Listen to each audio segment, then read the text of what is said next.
This is Comcast Newsmakers.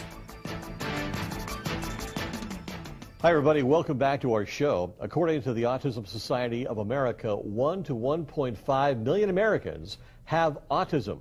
Here to discuss a therapy that's giving patients positive results is this hour's newsmaker, Hope Fine, Clinical Director at the South Florida Center for HOPE. Hope, and welcome to our show.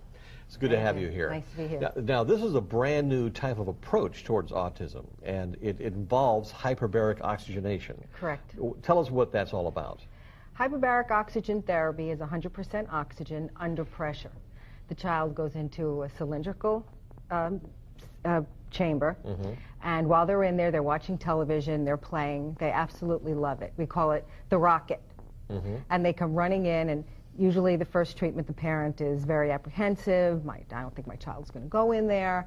And they go in there and they love it, and the parent is amazed. And while they're in there, they're breathing 100% oxygen. Why is this making a difference in autism? The studies are showing that these children have chronic inflammation of the brain. So oxygen is not getting to areas of the brain that control the socialization, the behavior, the communication.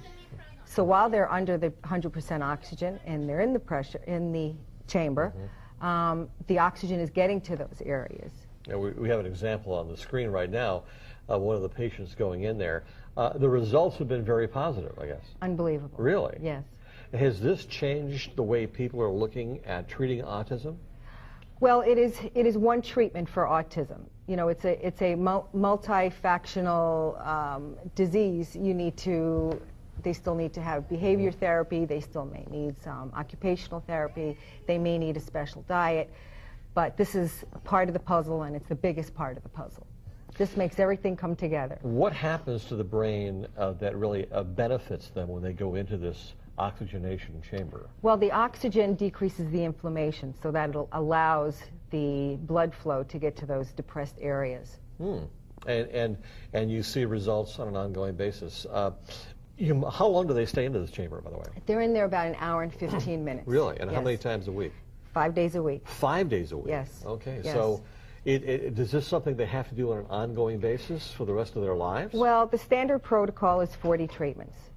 So they usually come for 40 treatments, Monday through Friday, and then they'll come back a couple times a year for a couple of boosters. But it stays. It stays? It stays. Yeah. I suppose this has really kind of radically changed people's ideas on how to treat autism in the future. Well, I would hope so. Unfortunately, most insurance companies don't cover it at this point. Why not? Some of them do, and we are trying our best, and we've been pretty successful in getting insurance to pay for it. But their excuse is that there haven't been enough studies to support the evidence, even though there have been over 30,000 studies. And you've seen marked improvements. I've seen marked improvements, and I do very little as far as advertising. And when I have a parent call me, I tell them, don't talk to me, just sit in my lobby and talk to the other parents, and they are my best advertising. Physiologically, you've seen changes. Behaviorally, you've seen changes. What behavior does the child display after these treatments? Well, most of these children have no eye contact. They will start to have eye contact. Many of them come to me, they don't speak. They'll start to speak. We had one little boy who came who didn't speak a word, and after his series of treatments, he started to speak. He came back 6 months later. He doesn't shut up now. I mean, he just spouts. So you've seen life-changing life changes. These children, most of them, they don't like to be touched. They're not emotional. They're not affectionate. They become affectionate. You can take them into church, into an environment. They're not afraid. They'll sit quietly. Their teachers see a dramatic difference with them as well. It's kind of almost the silver bullet, I guess, everybody was looking for. Well, I think so, yeah.